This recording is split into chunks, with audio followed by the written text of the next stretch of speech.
cảm ơn chị.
lại đâu đi rửa phụ đi vào như này chứ được.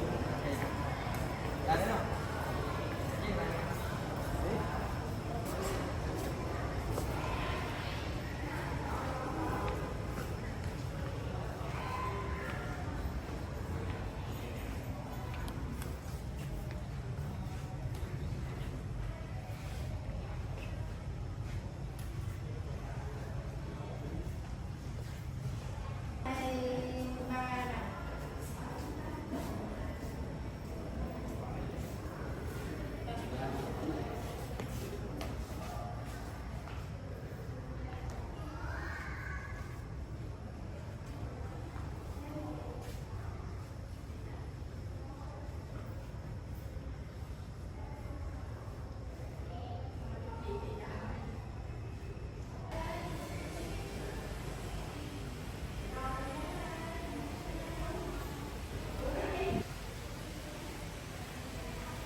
Tầng 4. Tầng 4.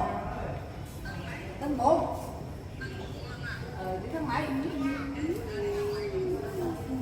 Sợ quá. Con ơi.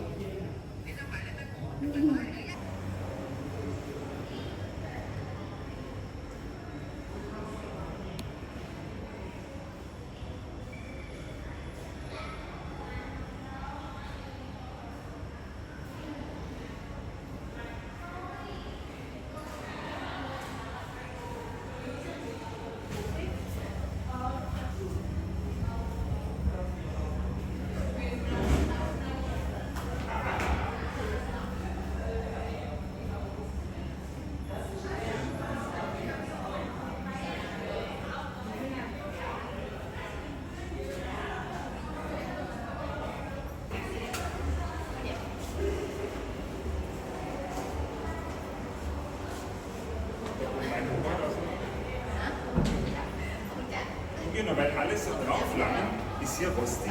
Siehst du das? Weil alle ihre Hand drauf fassen, ist sehr rostig.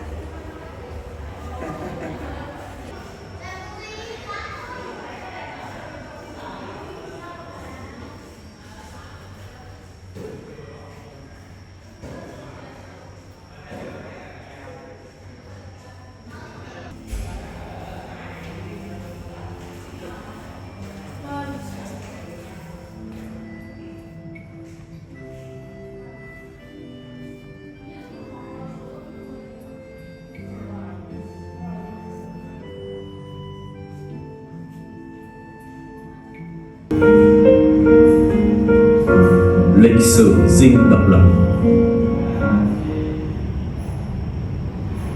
Lịch sử của Dinh độc lập bắt nguồn kể từ giữa thế kỷ thứ 19. Trong suốt thời gian thực dân Pháp đô hộ Việt Nam, dinh thự này đã ra đời cách đây 150 năm trong sự phát triển vùng trung tâm đô thị của Sài Gòn xưa. Kiến trúc của tòa nhà là một biểu tượng của quyền lực chính trị và uy quyền của nhà nước Pháp trong một thời. Lịch sử của Dinh độc lập cho chúng ta những cái nhìn khái quát về những cuộc đấu tranh chính trị và quân sự đã làm nên số phận của thành phố này cũng như của dân tộc Việt Nam trong lịch sử. Cuộc chinh phục Việt Nam của quân đội thực dân Pháp bắt đầu vào cuối những năm 50 của thế kỷ thứ 19 bằng cuộc tấn công đổ bộ vào thành phố Đà Nẵng thuộc miền Trung Việt Nam. Mặc dù cuộc tấn công lúc đầu đã bị đẩy lùi bởi triều đình nhà Nguyễn, sau đó một lực lượng có sự kết hợp giữa quân đội Pháp và Tây Ban Nha đã chiếm Sài Gòn và bắt buộc vua Tự Đức giao quyền kiểm soát các tỉnh phía Nam Việt Nam cho họ. Người Pháp gọi thuộc địa mới của họ là xứ Nam Kỳ. Sài Gòn trở thành trung tâm quyền lực hành chính và kinh tế của Pháp tại miền Nam Việt Nam kể từ đây. Một phần nỗ lực của người Pháp là phát triển Nam Kỳ trở thành một nơi cung cấp nông sản và nguyên liệu. Họ đã lên kế hoạch để biến Sài Gòn thành một thành phố phương tiện hiện đại với 50.000 cư dân. Do vậy, họ đã cho xây dựng một tòa nhà mới để phục vụ như là tổng hành dinh của chính quyền thực dân bấy giờ. Dinh thự đầu tiên gọi là Dinh Đô Đốc, ngôi nhà bằng gỗ mua từ Singapore, được dựng vào năm 1861. Nhưng sau đó, chính quyền Pháp lại muốn có một tòa nhà to lớn hơn và bền vững hơn để làm nơi ở chính thức cho thống đốc Pháp tại Nam Kỳ. Dinh thống đốc bắt đầu xây vào ngày 23 tháng 2 năm 1868 và được hoàn thành vào năm 1871. Sau này có tên gọi là Dinh Norodom.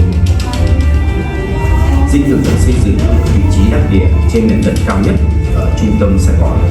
Vị trí này bao gồm cả công viên, vườn cây và bãi cỏ xanh tươi, nhìn ra một khu vực thông thoáng rộng rãi. Phần lớn vật liệu xây dựng được vận chuyển từ Pháp sang. Tòa nhà thiết kế phong cách Tân Hoa Đốc với kiến trúc tương tự như cung điện của hoàng đế Napoleon đệ tam của nước Pháp. Ông Volume, toàn quyền Đông Dương từ 1897 tới 1902 đã nói: "Tôi có thể tiếp khách ở đây mà không hổ danh nước Pháp." Các vị toàn quyền thời đó là các đô đốc, họ muốn Dinh là biểu tượng của sức mạnh và sự chiếm đóng Nam Kỳ vĩnh viễn.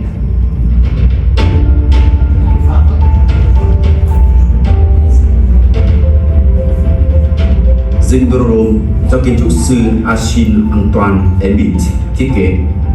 Ông ta là một trong những sinh viên tốt nghiệp đầu tiên của trường nghệ thuật Paris được bổ nhiệm để làm việc tại Đông Dương. Chi phí xây dựng chiếm hết 1/4 ngân sách của chính quyền thuộc địa, vượt quá 4 triệu franc. Nhưng thật quái hoằng, mặc dù chi phí xây cất tốn kém là một gánh nặng cho chính phủ Pháp, vậy mà dinh thự mới này đã sớm bị bỏ hoang.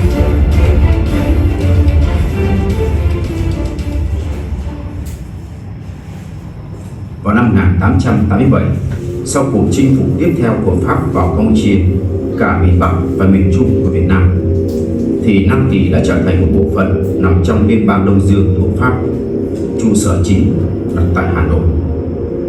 Khi các viên toàn quyền lúc bấy giờ sống tại miền Bắc thì dinh Đô Rome rất ít được sử dụng.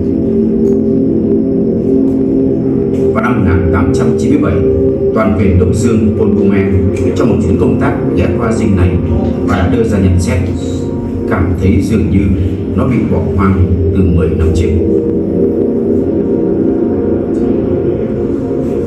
Mặc dù vậy, dinh thự này đã nổi lên trở lại như một biểu tượng quan trọng của quyền lực chính trị trong năm 1950. Đấy là thời kỳ cuối của nhà nước thuộc địa Pháp. Ngày 7 tháng 5 năm 1954, Quân đội Nhân dân Việt Nam do Đại tướng Võ Nguyên Giáp chỉ huy đã chiến thắng vang dội tại chiến dịch Điện Biên Phủ, buộc người Pháp phải ký kết hiệp định Geneva.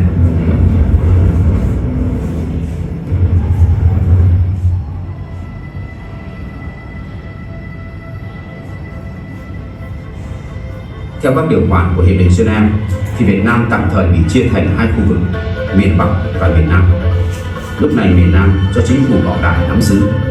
Các lực lượng quân sự cuối cùng của Pháp phải rút khỏi miền Nam Việt Nam trong 2 năm sau đó. Như vậy, dinh Đô Rome đã được trở lại với vị thế khi người Pháp trao sứ mệnh cho nó. Vào ngày 7 tháng 9 năm 1954, Cao ủy Pháp tại Đông Dương, tướng Paul Elie đã chuyển giao dinh Đô Rome cho đại diện chính phủ của Bảo Đại ở Nam Việt Nam, Thủ tướng Ngô Đình Diệm. Diệm đã đổi tên tòa nhà thành Dinh Độc Lập, sử dụng nơi đây làm trụ sở chính thức của chính phủ và là nơi ở cho gia đình ông ta.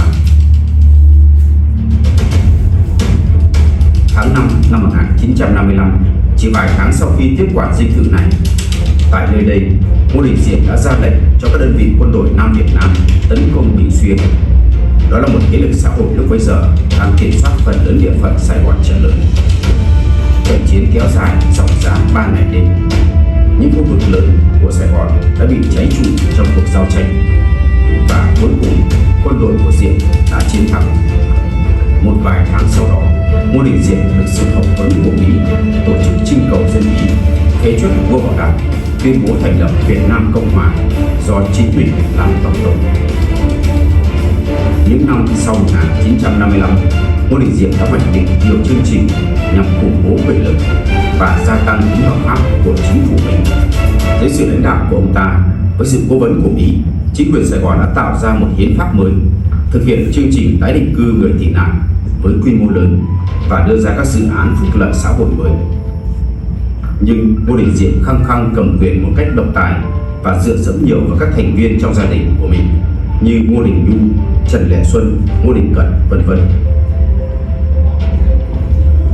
Chính sách của Ngô Đình Diệm ngày càng trở nên độc đoán đã gây ra sự sợ hãi và oán giận của nhân dân trong cả thành thị lẫn nông thôn.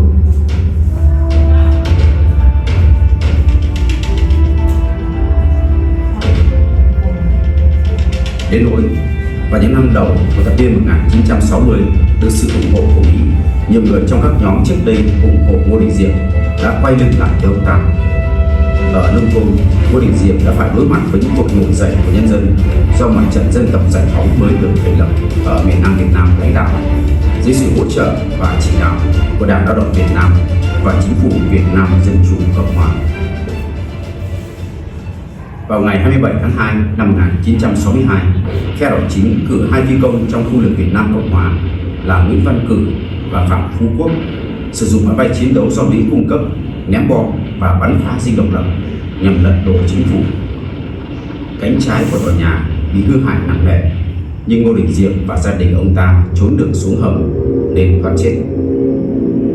Do tòa nhà bị hư hại nặng, Ngô Đình Diệm đã quyết định cho san bằng và xây dựng một dinh thự mới trên nền đất cũ. Chính phủ Việt Nam Cộng Hòa đã tổ chức một cuộc thi thiết kế để lựa chọn một tòa nhà mới.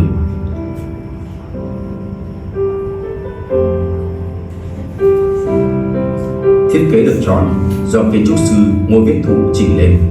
Ông là người Việt Nam đầu tiên đoạt giải thưởng uy tín Khôi Nguyên La Mã Premier Grand Prix de Roma. Thiết kế của kiến trúc sư Ngô Viết Thụ đã kết hợp hài hòa được các yếu tố kiến trúc hiện đại và kiến trúc truyền thống Á Đông. Dinh độc lập mới được khởi công xây dựng vào ngày 1 tháng 7 năm 1962 và hoàn thành sau đó 4 năm. Nó vẫn được coi là một công trình tiêu biểu nổi bật nhất của kiến trúc hiện đại ở Sài Gòn và một trong những kiến trúc hiện đại nổi tiếng nhất ở châu Á lúc bấy giờ. Theo bản đồ án, kiến trúc sư Ngô Viết Thụ muốn gửi gắm những triết lý thông qua các chiết tự chữ Hán, các đường nét kiến trúc diễn tả được cái hữu tam. Chữ tam có sổ một nét ở giữa thành chữ vương, và chữ vương đó người ta tưởng lầm là quân chủ.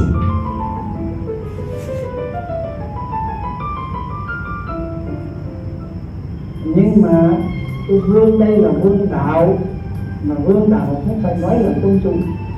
Mình ông cha mình khi nói cái đó là vương đạo, tất nhiên là cái đó là có nhân lệ tín và có cái hiếu đề lệ nghĩa. Trong thiết kế dinh thự tôn trọng kiến trúc từ thời Pháp, Ngô Viết Thụ cho công trình hướng mặt ra ngoài về phía một đại lộ lớn của thành phố. Khi thiết kế dinh độc lập thì cha tôi khai qua bên quan điểm vương đạo, có nghĩa rằng đó là cái sự đóng góp của thiết kế công trình nó giúp cho đất nước phát triển tốt, cộng đồng phát triển thịnh vượng, trong đó sẽ có mình, bao gồm nhà lãnh đạo. Và như vậy thì để hóa giải cái năng lượng xấu từ cái trục đường đâm thẳng vào đó thì sẽ có những giải pháp để hóa giải nó, ví dụ như là trục đường mình đi vòng quanh, hoặc là có cái hồ nước và phun nước lên để hóa giải nó. Và như vậy thì công trình dinh sẽ nằm ngay trục chính giữa đường Lê Duẩn, có nghĩa rằng là vị trí làm vua thì là phải tính mũi chiều sào, phải tính ở ngay vị trí trung tâm để lãnh đạo, và giống như theo quan điểm Á Đông là chiếu không ngay thì không ngồi. Trong quá trình xây dựng dinh mới, gia đình Ngô Đình Diệm chuyển đến khu ở tạm trong dinh Gia Long, nay là Bảo tàng thành phố Hồ Chí Minh.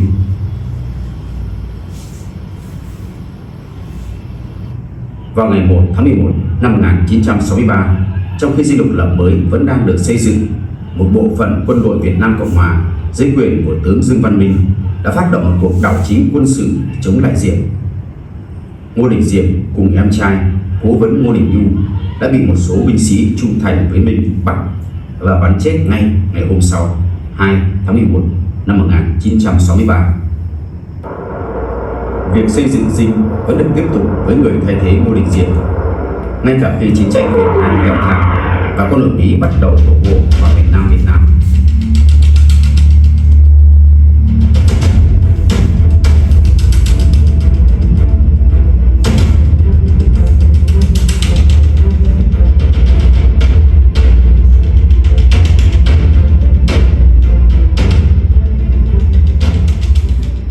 Cho đến ngày 31 tháng 10 năm 1966, dinh độc lập mới được khánh thành. Người chủ tọa buổi lễ là Nguyễn Văn Thiệu, Chủ tịch Ủy ban Lãnh đạo Quốc gia. Năm 1967, Nguyễn Văn Thiệu trở thành Tổng thống của Việt Nam Cộng Hòa và là người sống trong dinh độc lập lâu nhất từ tháng 10 năm 1967 cho đến ngày 21 tháng 4 năm 1975.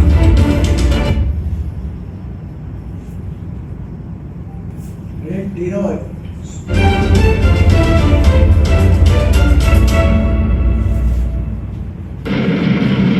Trong Tết Mậu Thân năm 1968, dinh độc lập đã trở thành mục tiêu tấn công của đội biệt động Sài Gòn. Cùng thời gian đó, các lực lượng của Mặt trận Dân tộc Giải phóng miền Nam Việt Nam đã tổ chức tấn công nhiều mục tiêu khác ở Sài Gòn như Đại sứ quán Mỹ, Bộ Tổng tham mưu, Bộ Chỉ huy Hải quân, sân bay Tân Sơn Nhất, Đài Phát thanh Sài Gòn, các căn cứ hậu cần, sân bay, bến cảng, nhiều sở chỉ huy cấp quân khu, quân đoàn và các đơn vị của quân đội Mỹ.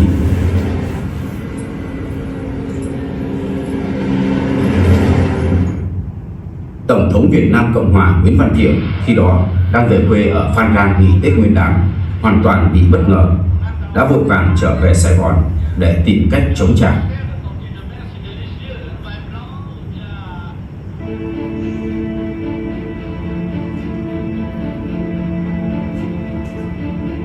Sau làn sóng tấn công đầu tiên vào Tết Mậu Thân, Tổng thống Hoa Kỳ Johnson phải tuyên bố ngưng ném bom một phần miền Bắc Việt Nam và tuyên bố rằng Washington đã sẵn sàng để bắt đầu cuộc đàm phán hòa bình với các nhà lãnh đạo miền Bắc Việt Nam.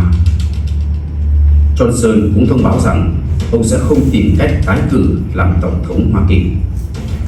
Người kế vị Johnson, Richard Nixon, nhậm chức vào năm 1969, hứa hẹn sẽ kết thúc chiến tranh Việt Nam.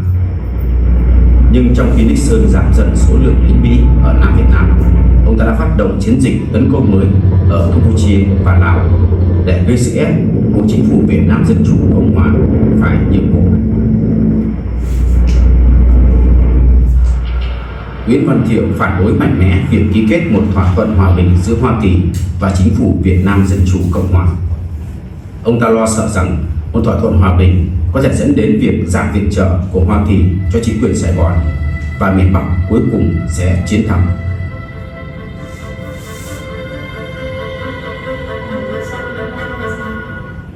Năm 1972, để đối phó với một cuộc tấn công mới của quân giải phóng và quân đội nhân dân Việt Nam vào miền Nam, Nixon ra lệnh một chiến dịch ném bom dữ dội khác, kể cả các cuộc tấn công trở lại miền Bắc Việt Nam.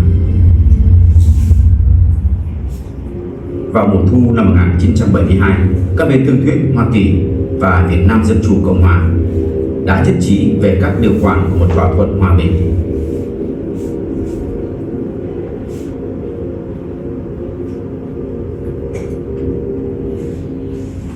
Nhưng Nguyễn Văn Thiệu đã từ chối chấp nhận thỏa thuận, sợ rằng Nixon sẽ có kế hoạch từ bỏ miền Nam Việt Nam.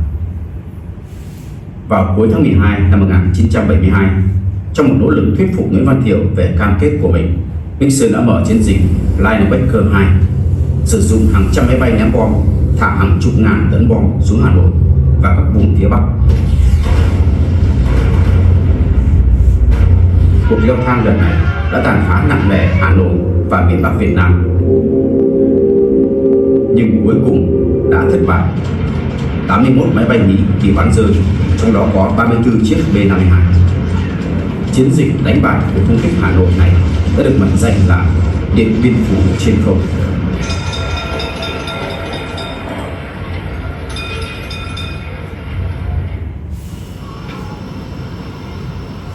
Sau chiến dịch Linebacker 2, Thiệu không chịu nổi áp lực của Nixon và đồng ý trở lại bàn hòa đàm với Bắc Việt Nam.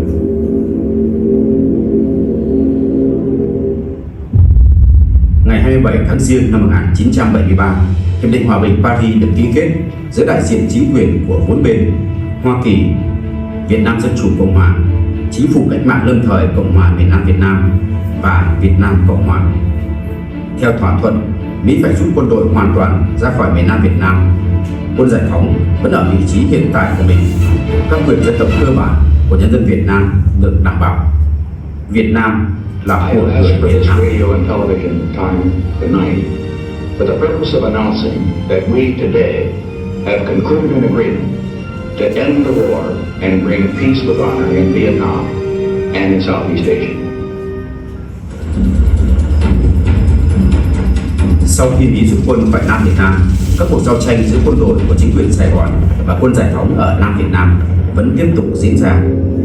Mỹ tiếp tục hỗ trợ chính quyền của Nguyễn Văn Thiệu, nhưng viện trợ kinh tế và quân sự so với trước quá giảm. Sự chống đối Nguyễn Văn Thiệu ngày càng nhiều hơn ở Nam Việt Nam, trong đó có cả các nhóm chống cộng.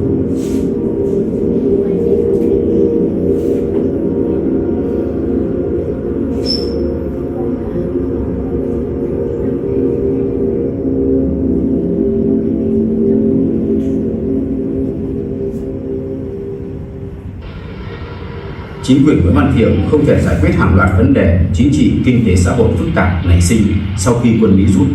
Viện trợ Mỹ chỉ còn nhỏ giọt. Nguyễn Văn Thiệu đã tuyên bố: nếu Hoa Kỳ mà không viện trợ cho chúng tôi nữa thì không phải là một ngày, một tháng hay một năm, mà chỉ sau 3 giờ chúng tôi sẽ rời khỏi dinh độc lập. Vào cuối năm 1974, quân Giải phóng và Quân đội Nhân dân Việt Nam bao vây thị xã Phước Long, tỉnh Phước Long. Trong một cuộc họp khẩn cấp tổ chức tại dinh độc lập vào ngày 2 tháng Giêng năm 1975, Nguyễn Văn Thiệu bác bỏ kế hoạch để phá vỡ vòng vây do thiếu lực lượng chủ bị. Phước Long được giải phóng ngày 7 tháng Giêng năm 1975. 2 tháng sau đó, Quân đội Nhân dân Việt Nam đã mở cuộc tấn công mới ở Tây Nguyên.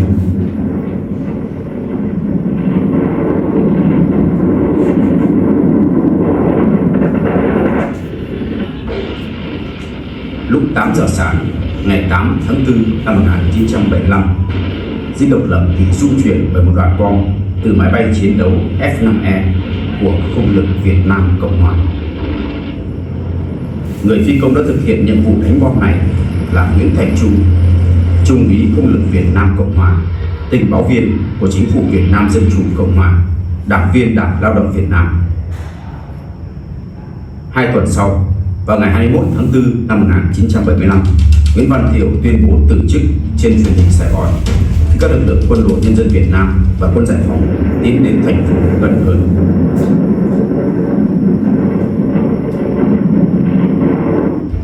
Nguyễn Văn Thiệu rời Việt Nam vào đêm ngày 25 tháng 4. Phó Tổng thống Trần Văn Hương lên thay, nhưng chỉ một tuần sau, ông Hương cũng từ chức. Tướng về hưu Dương Văn Minh lên thay ông Hương, nhưng ông đang lên nắm quyền chưa đầy 48 giờ. Trưa ngày 30 tháng 4 năm 1975, chiếc xe tăng mang số hiệu 390 của Quân Giải phóng đã húc đổ cánh cổng chính của dinh độc lập. Một phóng viên đã chụp được hình ảnh chiếc xe tăng húc đổ cổng chính tại thời khắc lịch sử đó, và nó được xem là bức ảnh biểu tượng của sự sụp đổ của chính quyền Việt Nam Cộng hòa. Lúc 11 giờ 30 cùng ngày, Trung úy Bùi Quang Thận, là đội trưởng phụ trách xe tăng số 843, đã hạ lá cờ 3 sọc của Nam Việt Nam đang bay trên dinh độc lập xuống và kéo lá cờ của mặt trận giải phóng miền Nam Việt Nam lên. Ngay sau đó, Dương Văn Minh, tổng thống cuối cùng của Việt Nam Cộng hòa, tuyên bố đầu hàng vô điều kiện chính quyền cách mạng.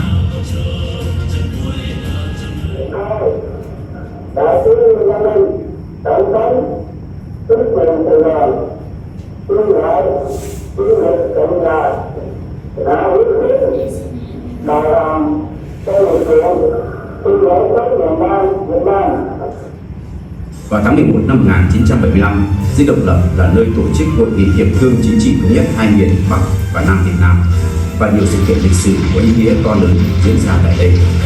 Dinh độc lập đã được công nhận là di tích lịch sử văn hóa quốc gia vào năm 1976. Cơ quan được giao quản lý di tích dinh độc lập là Hội trưởng Thống nhất, một đơn vị thuộc Văn phòng Chính phủ nước Cộng hòa xã hội chủ nghĩa Việt Nam. Vào năm 1990, Hội trưởng Thống nhất đã tổ chức các hoạt động phục vụ cho du khách trong và ngoài nước đến di tích dinh độc lập tham quan và nghiên cứu.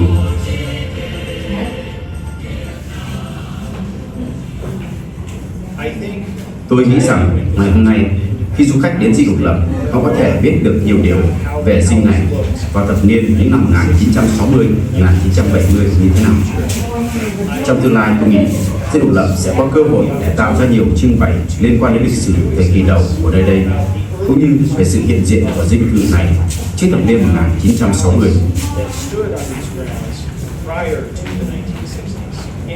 Ngoài ra, dinh Norodom sau năm 1954 đã trở thành trụ sở hành chính của Ngô Đình Diệm, tổng thống đầu tiên của Việt Nam Cộng hòa.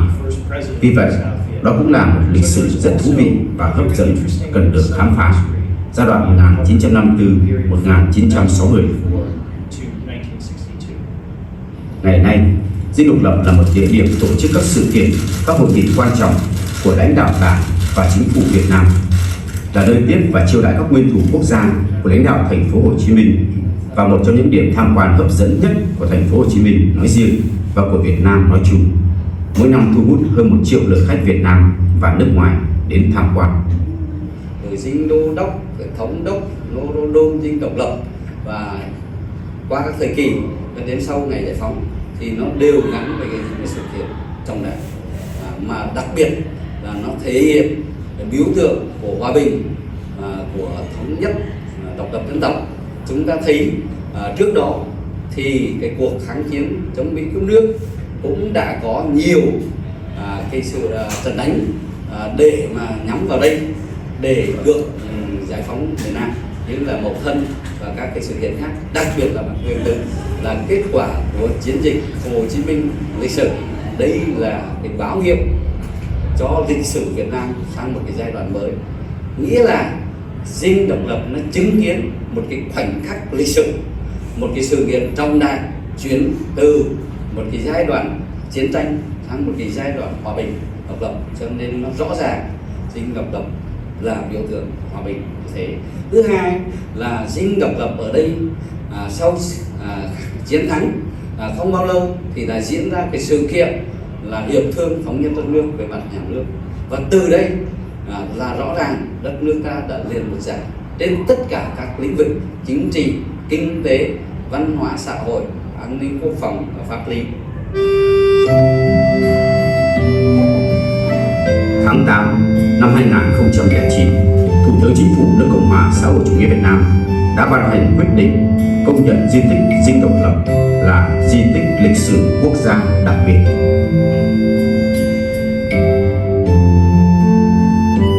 Ngày nay, hầu hết người dân Việt Nam và khách du lịch từ khắp nơi trên thế giới khi đến thành phố Hồ Chí Minh đều đến tham quan Dinh Độc Lập, một biểu tượng của hòa bình, thống nhất và toàn vẹn lãnh thổ, để tìm hiểu về vai trò của nó trong lịch sử của Sài Gòn nói riêng, cũng như lịch sử Việt Nam hiện tại.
tình đầu xuân ai thấu chẳng,